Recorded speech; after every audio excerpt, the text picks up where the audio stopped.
Que Ele me concede de mais uma vez estar aqui junto com os irmãos, cultuando, oferecendo a Ele o nosso louvor. Agradeço aos nossos líderes pela confiança. E vamos ao texto. O texto em apreço é um texto que está no livro de Salmos. Eu escolhi o livro de Salmos porque o livro de Salmos ele revela o mais sublime de intimidade que há entre Deus e o homem. No livro de Salmos nós vamos ver que do latim a tradução é Mismor ou Teilim, que significa canções e louvores.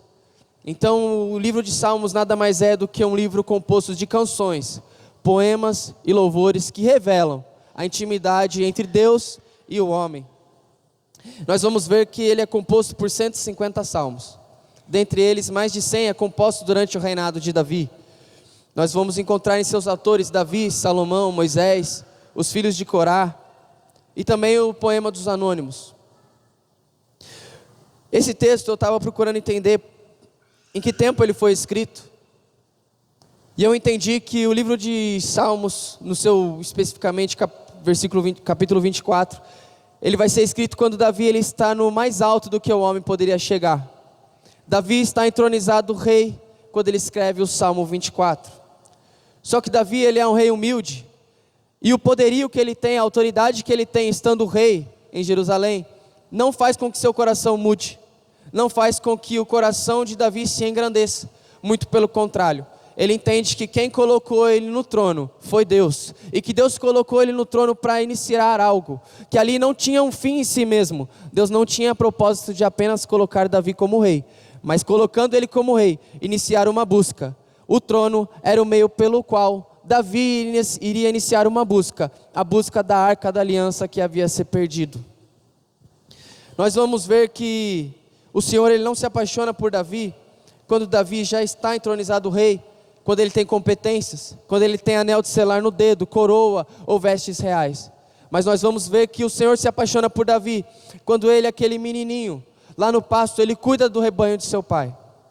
E o Senhor acha graça nos olhos de Davi. O Davi acha graça nos olhos do Senhor, porque Davi, quando ele se expõe a proteger o rebanho de seu pai, o Senhor olha para ele e fala assim: olha, se um moço tão pequeno e tão frágil se expõe à morte para proteger aquilo que ele acha que é precioso a seu pai, que dirá se eu colocar um exército na mão daquele moço? Davi ele consegue chamar a atenção do Senhor quando ele está no pasto, quando com um pedaço de pau e alguns arames ele começa a tocar o seu louvor, e ele consegue tocar o coração de Deus. E o Senhor se move, e eu pode olhar para ele e estar pensando assim: olha, se esse moço, com apenas um pedaço de pau e alguns arames, ele consegue tocar, e consegue mover o meu coração, imagina se eu colocar nas mãos dele os maiores poetas, os maiores músicos que estão disponíveis nessa geração. Então nós vemos um cuidado de Deus. Nós vemos que Davi, ele está lá no secreto, está sozinho, mas nós vemos que o Senhor está vendo ele lá.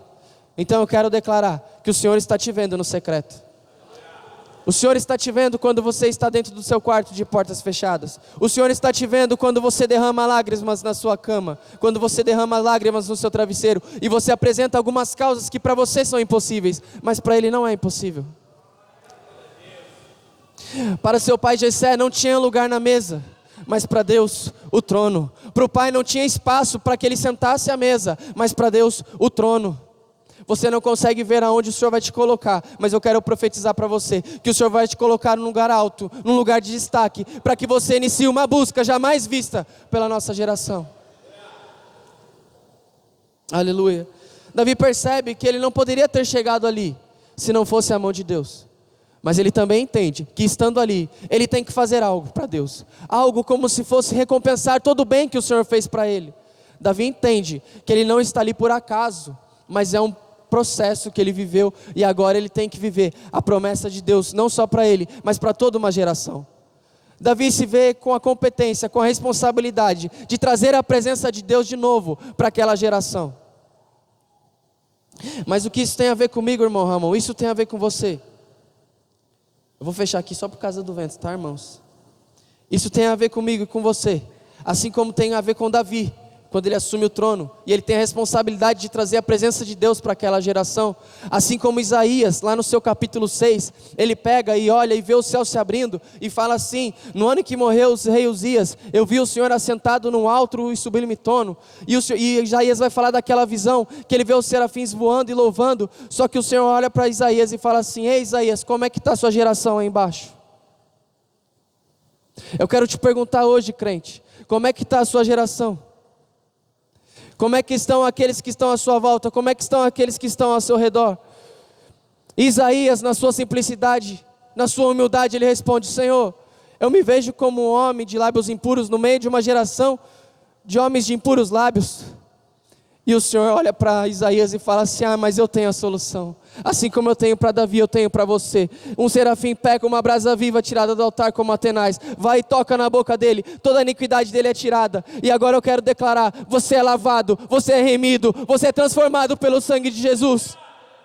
E aí, como está a sua geração? Eu quero te perguntar, como o Senhor pergunta para Isaías: você quer se candidatar?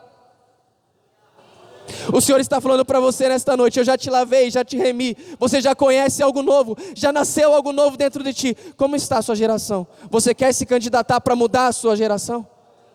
Aleluia, aleluia, eu sinto a presença de Deus aqui. Aleluia, aleluia, Deus, tu és santo, Deus. Davi, ele tem a responsabilidade de trazer a Arca da Aliança de volta. Mas, irmão Ramon, eu não sei o que é a Arca da Aliança. Eu vou explicar. A Arca da Aliança é um objeto como se fosse um baú, como se fosse uma caixa feita de madeira. Não madeira qualquer, nem com nenhuma medida qualquer, mas todo específico. Em volta de ouro por dentro e por fora, e com uma bordadura de ouro. E na sua tampa, chamada propiciatório, há 2 querubins, onde suas asas se tocam, e aí desce a presença de Deus, a glória de Deus.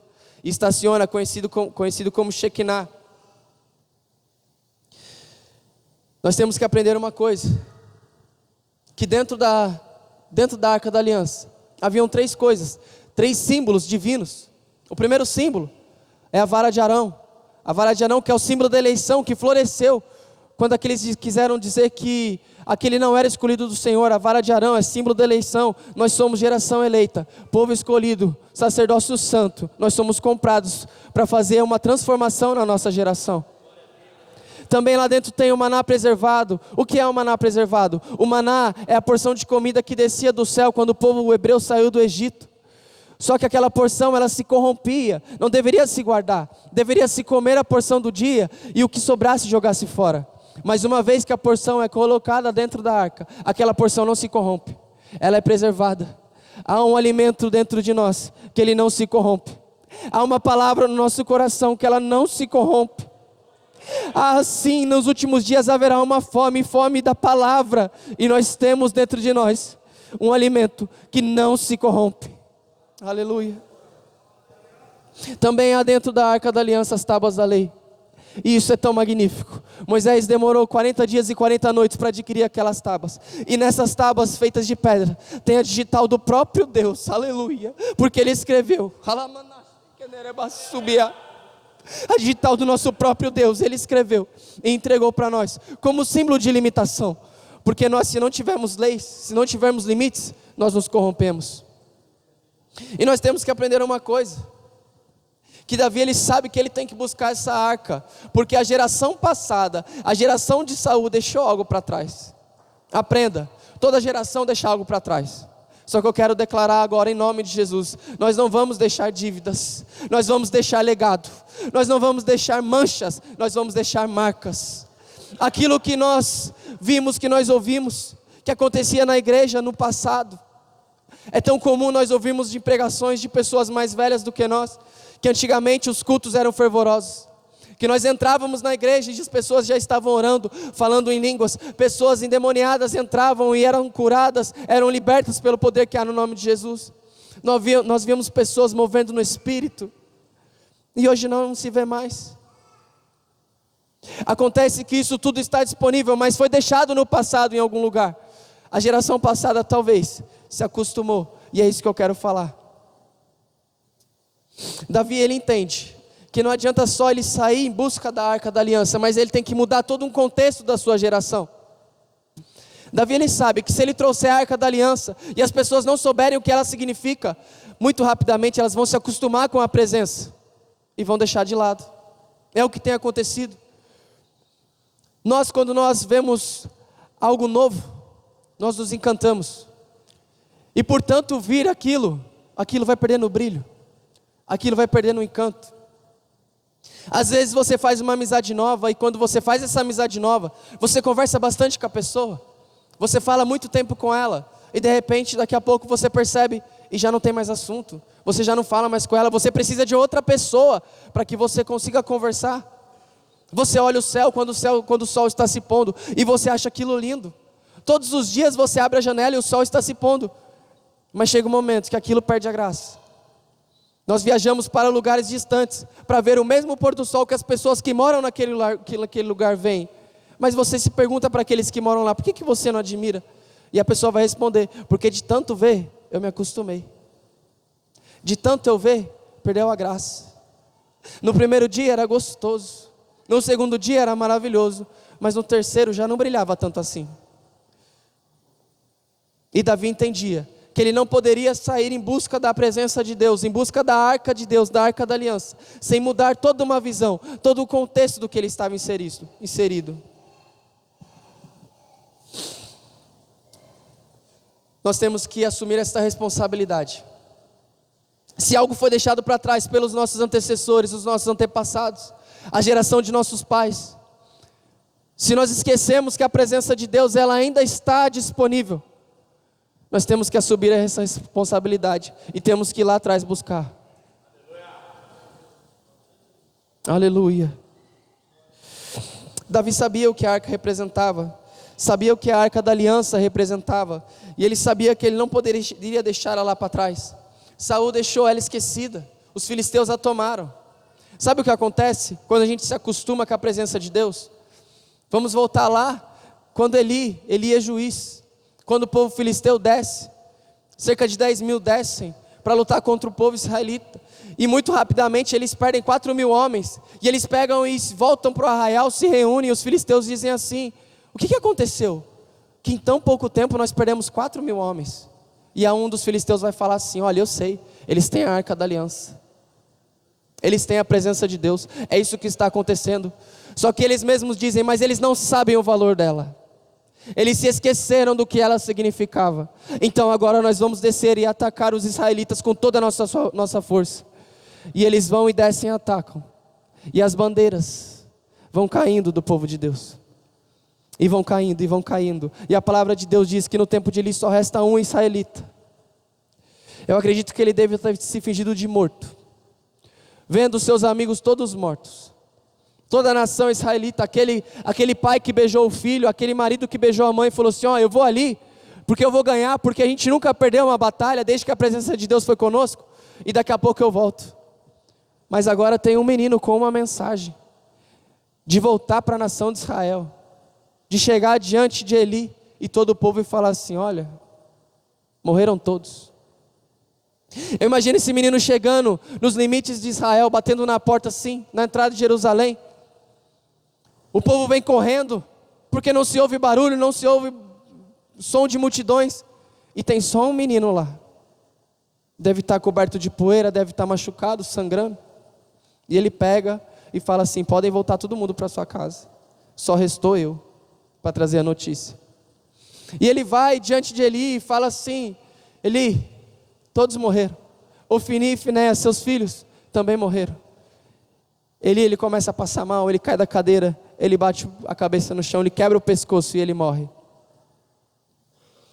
Dali em diante, uma mulher grávida, ela vai gerar um filho, e ela chama aquele filho de Icabô, que significa na sua tradução: a glória de Deus se foi.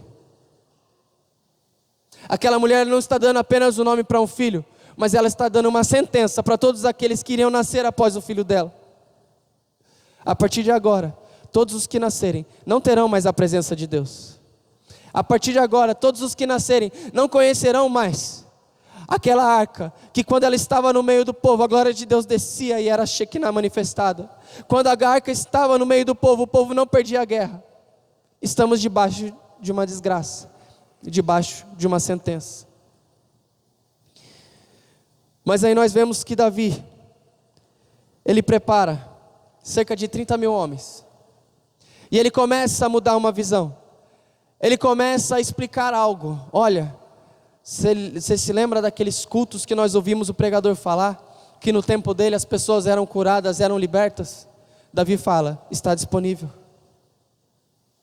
Davi pega e fala assim para o povo: olha, lembra daquela arca que vinha no meio do povo, e quando nós saímos à guerra, não importasse o número de adversários que nós iríamos enfrentar, se ela estivesse conosco, nós venceríamos a guerra? Davi fala, está disponível. Aleluia. Davi, ele começa a mudar toda uma visão. Ele transforma toda uma visão de um povo, para que quando eles forem buscar a arca da aliança, que simbolizava a presença de Deus, ela não se perdesse nunca mais. Aleluia. Nós estamos vivendo num tempo de crise. Nós viemos de um período pós-pandemia, onde nós lutamos para ter estrutura, e de repente nós perdemos tudo, e agora a estrutura nos molda. Nós vivemos na base de ordens dos nossos governantes, e se eles decidirem que a partir de amanhã nós teremos que entrar aqui com máscaras, nós assim faremos, porque nós perdemos totalmente o controle. Eu não acredito que um homem foi capaz de fechar as portas da igreja, mas eu acredito que o próprio Deus permitiu que as portas da igreja se fechassem, porque quando nós somos postos à prova, quando nós somos colocados à perseguição, algo dentro de nós começa a ser gerado. Um instinto primitivo começa a arder no nosso coração. É um DNA que nós temos desde quando nós aceitamos a Cristo. Aquilo começa a arder em nosso coração. Nós não conseguimos mais mudar. De repente você não consegue mais vir na igreja, mas você se reúne com o povo em algum lugar para orar. Você entra no teu quarto e aquela presença de Deus que era manifesta dentro da igreja começa a se manifestar dentro do teu quarto. Você começa a ouvir um hino, e quando a irmã cantava um hino aqui na igreja, você chorava, você se arrepiava. E agora dentro da sua casa, com a igreja de portas fechadas, você começa a cantar o mesmo hino, e as lágrimas elas correm no teu rosto, e você não consegue mais conter a presença de Deus. Eu estou pregando para jovens aqui que durante essa pandemia romperam limites, e eu quero declarar: o Senhor se apaixonou por essa geração. O Senhor se apaixonou por mim, por você, com cada pessoa que está me ouvindo aqui agora, que lutou, que foi perseverante, que sabe que a partir de agora, depois da perseguição, depois dos novos moldes, nós temos uma responsabilidade, que é trazer de volta a presença de Deus. Aleluia. Aleluia. Aleluia, glória a Deus. Então Davi se prepara. Ele pega ali seus 30 mil homens, cerca de 30 mil homens escolhidos, porque Davi não vinha da linha sacerdotal, ele não sabia como tratar a arca. Mas ele pega e prepara os homens e fala: olha, lavem suas vestes, se preparem, preparem as vozes, preparem os instrumentos, que nós vamos lá buscar a presença de Deus. E Davi, ele sai com aqueles 30 mil homens, e ele vai até a casa de Abinadab. A arca estava lá há cerca de 20 anos, e lá ele chega e ele encontra com Uzai e Aiô, que vem da linha sacerdotal, que tem a arca disponível dentro de casa. E ele pensa assim: olha, eles saberão como tratar a arca, eles saberão como conduzir a arca. Então ele chama para que eles venham trazendo a arca, e aqueles 30 mil homens venham adorando, venham louvando, venham exaltando o nome do Senhor. Mas só que algo acontece, e aqui eu quero declarar também, que não adianta a gente querer fazer a coisa certa do jeito errado. Não adianta, os fins não justificam os meios. Não adianta você querer trazer a arca da aliança para dentro da sua casa, para dentro do seu reinado, para dentro da sua cidade, se ela tem que ser transportada de um jeito. É assim que tem que ser. Eu vou deixar mais claro o que eu estou dizendo. Não adianta você querer ser portador da presença de Deus, e mesmo assim tocar no que não é santo, tocar no que é impuro. Não adianta você buscar a presença de Deus, e dali a pouco você está ouvindo músicas que não edificam, cantando funks que não edificam, se vestindo com roupas que não agradam ao Senhor. Não adianta querer fazer a coisa certa do jeito errado. E de repente, quando Davi já está lá em Baalá de Judá, na casa de Abinadab, para trazer a arca, no caminho de retorno, eles estão em Nacon, e no vale de Nacon acontece que os bois, eles desprendem a arca, e Uzá, sabendo que não deveria tocar, sabendo como deveria ser conduzida a arca, ele segura a arca, acredito eu que na intenção de não derrubá-la, mas o Senhor o mata. A palavra diz que a ira do Senhor se acende, ele fere a Uzá, e Uzá morre. Lá vai Davi agora, levando a arca da aliança, aquilo que simbolizava a presença de Deus, para a casa de Obed-edom. Perceba que a arca da aliança ficou disponível 20 anos na casa de Abinadab, e seus filhos não sabiam como conduzi-la, ou talvez sabiam, mas não deram o devido respeito, a devida reverência.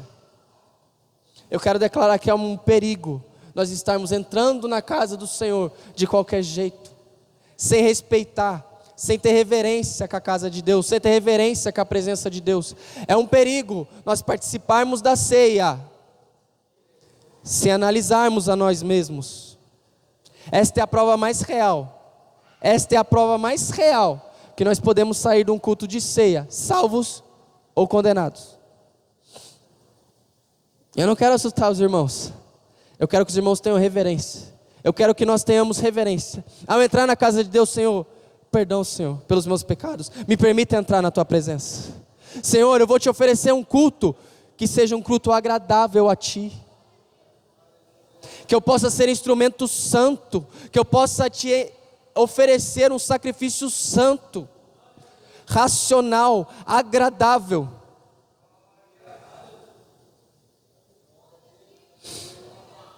Então Davi, ele volta para Jerusalém sem a arca, e a arca fica na casa de Obed-edom. Mas agora Davi sabe como ele deve trazer a arca. Então ele fica 3 meses lá se preparando, e ele pega aquele povo, e ele vai lá na casa de Obed-edom buscar a arca. E quando ele chega, ele é notificado, mandam avisar Davi: Davi, toda a casa de Obed-edom foi abençoada, por causa do amor que o Senhor tem pela arca. Amados, percebam uma coisa, durante 20 anos, a arca ficou disponível na casa de Abinadab, e nada aconteceu. A Bíblia não relata, nada aconteceu na casa de Abinadab. 20 anos ela ficou disponível. Ei, faz 20 anos que a presença de Deus está disponível, e não aconteceu nada. Mas em 3 meses, na casa de quem tem reverência, na casa de quem respeita, na casa de quem ama, na casa de quem se dispõe, na casa de quem está disponível, toda a casa de Obed-edom é abençoada, toda a casa de Obed-edom é próspera. O que a arca não prosperou 20 anos na casa de Abinadab, ela vai prosperar 3 meses, muito mais, incontáveis dias. Foram 3 meses, mas eu acredito, assim como o nosso retiro, que foram de 3 a 4 dias, parecia que era uma eternidade. Eu não queria sair de lá, eu não queria sair daquela presença. Oh, aleluia. E o Senhor manda dizer para vocês: a presença está disponível, a presença está aqui, a presença está disponível. Respeita a presença, ama a presença, faz com que a presença tenha sentido na tua vida. Aleluia, aleluia.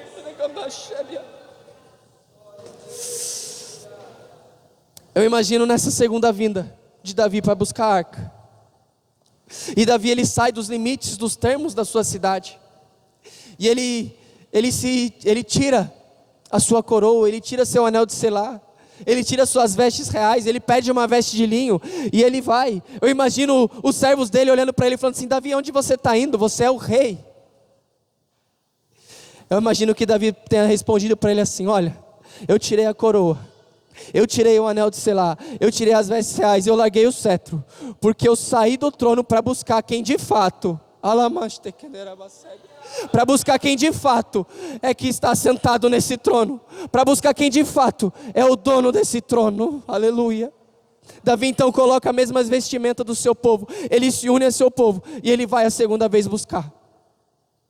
E quando ele chega e ele toma, Davi, ele é radical, ele sabe que se ele der algum vacilo, pode ser fatal. Ele já viu isso com Uzá e Aiô, ele viu que quando Uzá tocou na arca, o Senhor o matou. Então ele sabe, aleluia, ele sabe que não se pode tratar a presença de Deus de qualquer jeito. Abra comigo no seu salmo, eu peço que os músicos me ajudem. Aleluia, aleluia.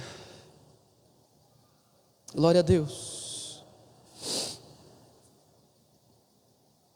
Davi, ele escreve um salmo para buscar essa arca. E este salmo é o salmo de número 24. Eu imagino que Davi voltando, a cada 6 passos que ele anda, ele oferece um sacrifício.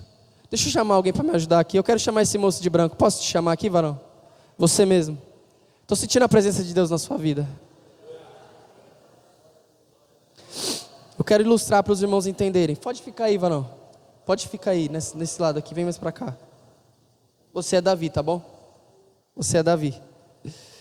Aleluia.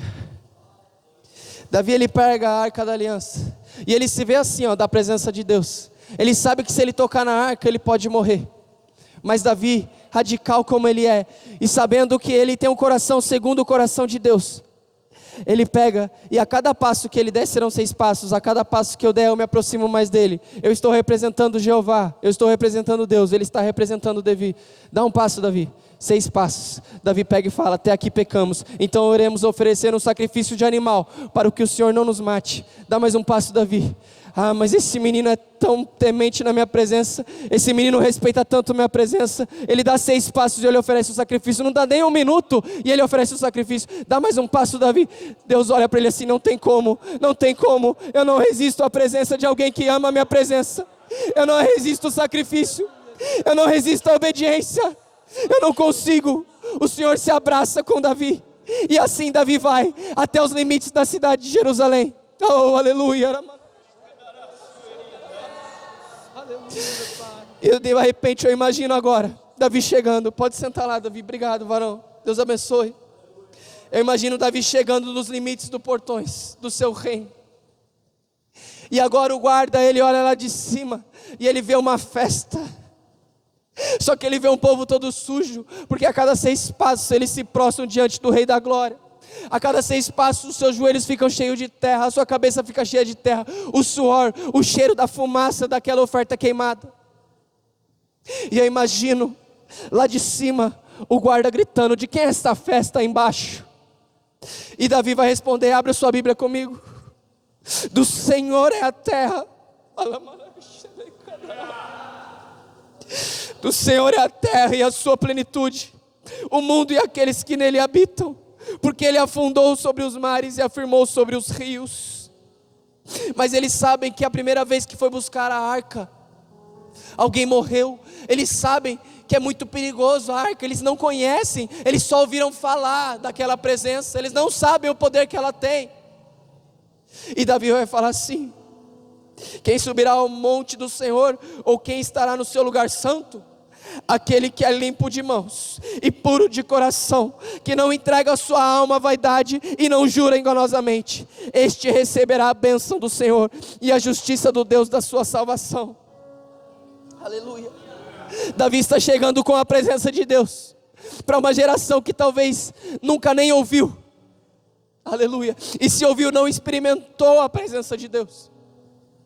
E Davi vai falar assim: olha, esta é a geração, verso 6, esta é a geração daqueles que buscam a tua face, ó Deus de Jacó. E aí vem entre parênteses Selá. Selá é uma pausa. Selá é o momento em que os músicos eles se preparam para vir numa segunda estrofe. Selá é o momento que todos paramos durante o louvor para internalizar aquilo que cantamos, para entender aquilo que estamos falando, até o verso 6, chega do verso 6 para o verso 7, Davi ele para que todos saibam o que realmente eles foram fazer, o que realmente significa a presença de Deus para nós, na nossa geração, e qual é a nossa responsabilidade de trazer essa presença para o mundo conhecer. Mas agora eu quero a ajuda dos músicos. Eu imagino agora os músicos chegando na porta. Davi já não está parecendo mais um rei. Davi está sujo, cansado, com fome, com sede, na porta da fortaleza. E ele levanta a mão e fala: levantai, alamastei, levantai, levantai, ó portas, as vossas cabeças, e entrará o Rei da Glória. Aleluia. Quem é o Rei da Glória? O Senhor forte e poderoso, o Senhor poderoso na guerra. Fica de pé, fica de pé. Aleluia. Levantai, ó portas, as vossas cabeças, levantai, ó entradas eternas, e entrará o Rei da Glória. Quem é este Rei da Glória? O Senhor dos Exércitos. Ele é o Rei da Glória. Aleluia. Quem é o Rei da Glória? O Senhor dos Exércitos. Ele é o Rei da Glória. Aleluia. Porque dele, porque dele, por ele e para ele são todas as coisas. A ele pois a glória eternamente. Aleluia. Essa é a nossa missão. Essa é a nossa missão. Está disponível. O que arde em nós hoje é o maná preservado, não se corrompe. A presença de Deus, ela habita em nós. Antigamente o templo era só um tabernáculo. Se a glória de Deus não descesse, a Shekinah não descesse, nada acontecia. Mas depois da promessa, ficar em Jerusalém até que do alto sejais revestido de poder. Em Atos capítulo 2 nós vamos ver que, cumprindo o dia de Pentecoste, ouviu-se um som como de um vento.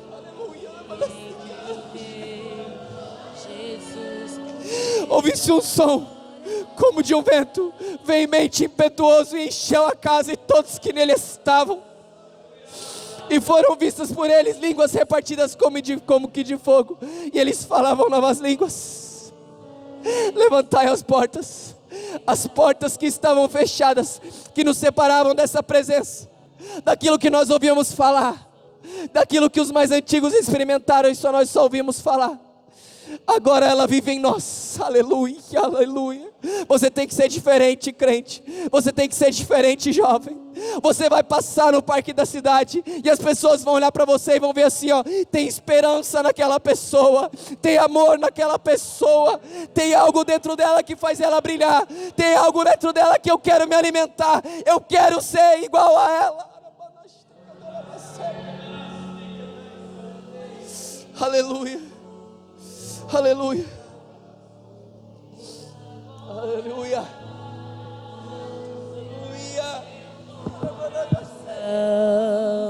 Eu abro meu coração para que